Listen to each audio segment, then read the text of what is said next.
Bonjour à tous, nouvelle petite vidéo de notre potager 2016. Donc là nous sommes le 29 juillet et je vais vous montrer l'état des plantations. Alors, donc là on en a qui atteint facilement les 2 mètres de haut. Donc ça c'est principalement des tomates. Voilà, donc on en a quand même pas mal qui rougissent, même si elles sont encore un peu timides. On arrive à en manger en fait un peu tous les jours. Donc au milieu aussi là, on a remarqué qu'on avait des tomates là-bas au fond. Donc voilà, je vous montre rapidement le tour. Donc ça c'est des haricots. On peut voir qu'on en a quelques-uns. On en récupère aussi de temps en temps. Donc ceux-là ce sont les derniers plants qu'on a plantés. Enfin dans ce coin-là. Donc ici, on peut voir les haricots sont très bien développés dans la deuxième rangée là-bas.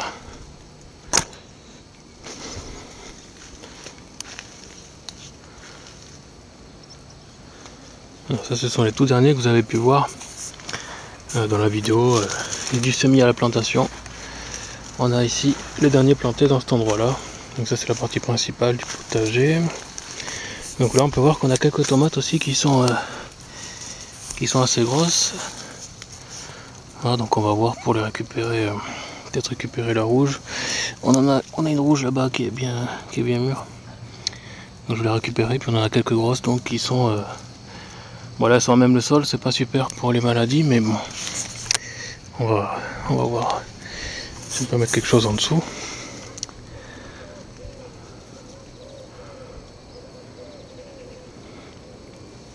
Donc voilà, on récupère pas mal d'haricots aussi. C'est pas mal. Bon, on a beaucoup de mauvaises herbes. Et il paraît que celle-là, ça se mange. Je sais pas ce que c'est en fait. J'arrive pas à retenir le nom. On a parlé plusieurs fois, mais j'arrive pas à retenir le nom.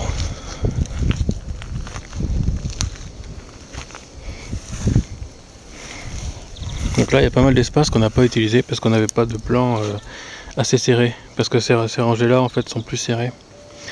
Et là où on a les tomates, en fait, on a 80 cm et c'est un peu limite. Et ici, par contre, c'est beaucoup trop serré. Donc l'année dernière, on avait des tomates, mais c'était très compliqué de les récupérer. Donc là, ce sont les plants qui sont les plus grands. Ceux-là, ils doivent dépasser les 2 mètres.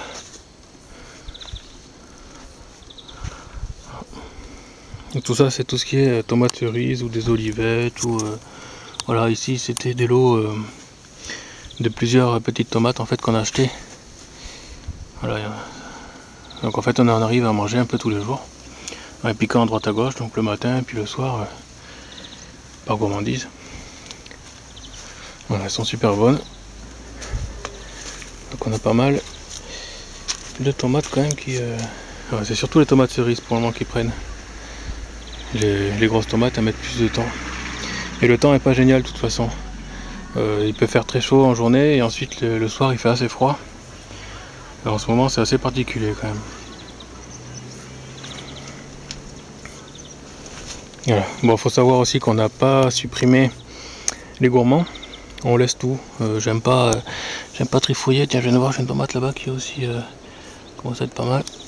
Une tomate un peu plus grosse. Ouais, j'aime pas couper les gourmands parce que pour moi, ça nourrit la plante. Et donc je vois pas pourquoi est-ce qu'on les priverait de ça, quoi. Donc on peut voir qu'on a les haricots qui sont bien mélangés avec les tomates. Voilà. Donc c'est du haricot grimpant arabe, ça s'appelle. Voilà, donc contrairement à ce qu'on peut lire sur internet, comme quoi il fallait pas associer ces plantes là, en fait chez nous ça fonctionne très bien. Elles se croisent de partout et on a des haricots qui poussent partout. Donc voilà, ça pousse très bien ici. Alors par contre j'ai un petit problème en fait, enfin un problème, c'est qu'il y a tellement de poids sur le grillage que voilà quoi, le grillage il penche. Donc là je sais pas si on voit bien, mais voilà, je voulais du grillage pour tout tenir, mais là il y a beaucoup trop de végétation, donc je vais voir pour ajouter des tuteurs, peut-être des piquets qui soient plus hauts. Parce que là en fait il y a toute une partie qui est libre. Et voilà, donc ça ce serait une modif à faire pour l'année prochaine. Pour cette année c'est un peu tard. Mais l'année prochaine on va essayer d'arranger ça pour que la partie d'en haut soit ne branle pas comme ça, quoi. Là ça commence à être bien chargé et puis à rougir un peu partout, donc ça fait plaisir. On arrive enfin à quelque chose d'intéressant. Voilà, donc une nouveauté aussi, ce sont les cuves. Donc les cuves de récupération, on les a eu à 50 € pièce, les 1000 litres, donc c'est pas mal. Voilà, donc dans le coin, si vous êtes dans les Landes, on peut vous dire où les acheter si ça vous intéresse. Voilà, donc on en aura au moins une pour l'eau de pluie, une pour le forage, et puis une autre, je sais pas trop si ce sera pour l'eau de pluie ou forage, je verrai. Bon, le forage pour le moment il est en stand-by, j'avais repris mais j'arrive plus à creuser dedans, je pense que l'Alios c'est aggloméré au fond et que du coup j'arrive plus du tout à descendre. Donc je vais prendre une sonde et pour terminer le forage, quoi, parce que là ce commence à être un peu long. Et voilà, donc ça c'est notre plan de citrouille apparemment. Voilà, ça c'est le plan qui a poussé spontanément, on s'en est pas occupé, on a fait que l'arroser quand on a vu qu'il était là. Alors en journée les feuilles elles tombent comme ça, je pense que c'est la sécheresse, mais après quand on arrose et puis le soir elles remontent, les feuilles remontent. C'est marrant, regardez, après bon on s'inquiète un peu au début, mais en fait bon apparemment ce serait normal. Voilà, donc il s'est bien développé et ça nous donne ici une jolie citrouille. Voilà, un peu déformée, mais bon, peut-être que le temps en ce moment est assez particulier. Voilà. Donc avec ça, on a, bon, ça c'est de la vigne, ça c'est de la consoude qu'on avait, j'avais acheté des boutures sur internet. Je crois que c'est de la B14 pour Booking 14. C'est censé être celle qui est la plus riche en nutriments, quoi, pour nourrir les plantes. Donc après le but c'est d'en faire du purin. Mais bon, pour le moment c'est encore un peu petite, donc il faut leur trouver une place dans le jardin et puis voilà.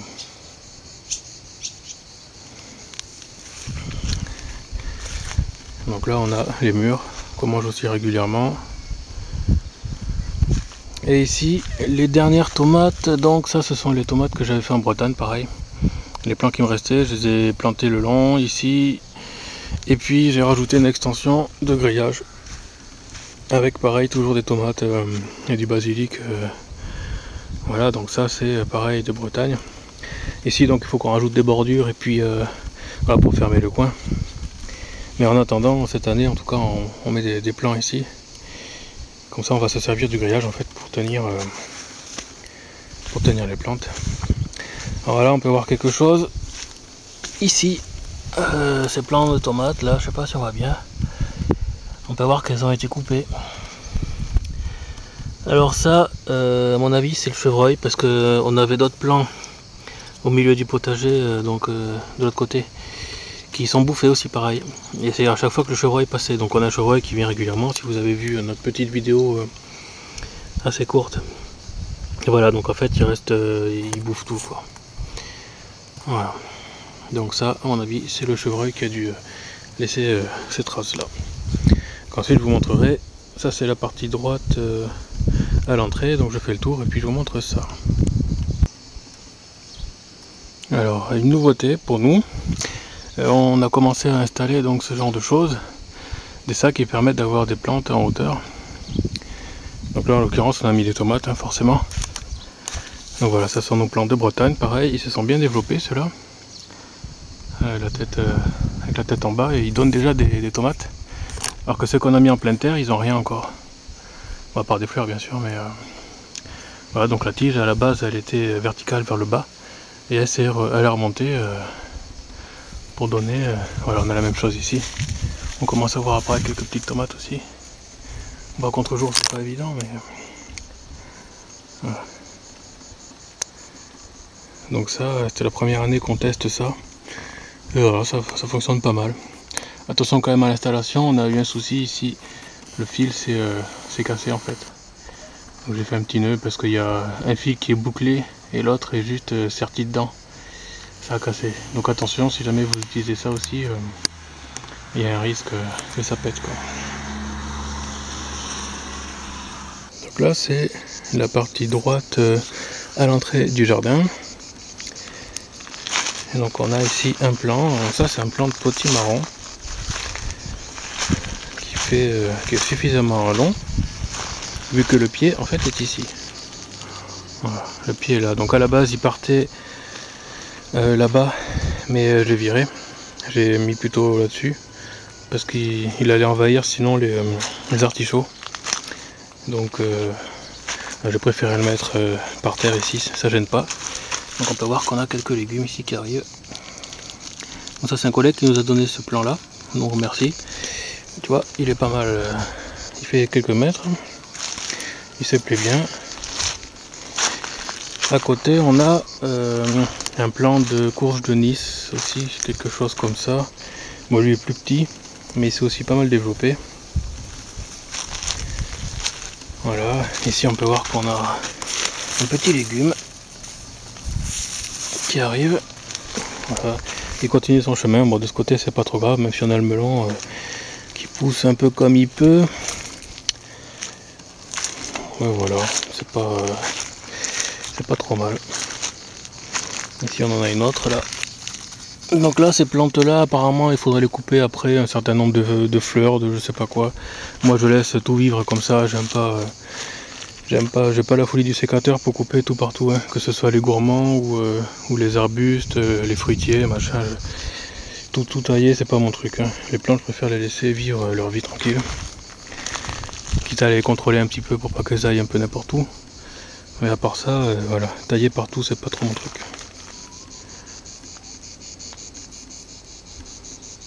Et la partie gauche du jardin. Donc là on peut voir qu'on a quelques courgettes. Alors il y en a qui sèchent parce que apparemment elles manqueraient d'eau. Il faut que je rajoute de l'arrosage. Et il y en a d'autres sinon qui commencent à être pas mal, hein. Donc celle-là on va la récupérer.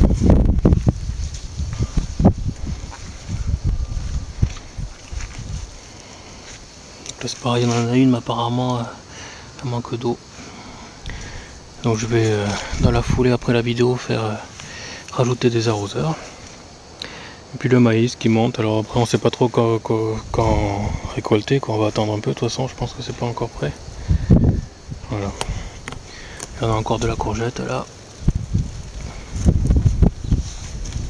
Les aubergines aussi, alors les aubergines elles commencent enfin à apparaître. Je sais pas si on les voit bien à l'ombre, mais voilà, il y en a quelques-unes là-dessus.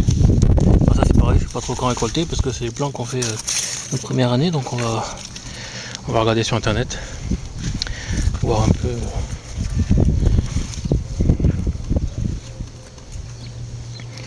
Bon ça c'était des citrouilles, mais on les a plantés assez tard en fait. Donc ça pousse pas trop, sauf celle-là qui va bien sûr chez le voisin. Donc pareil, je vais la décaler dès que j'ai un moment, faut la mettre plutôt dans le jardin. Voilà, donc ça c'est la partie de gauche quand on rentre dans le jardin. Voilà pour cette petite vidéo. À plus.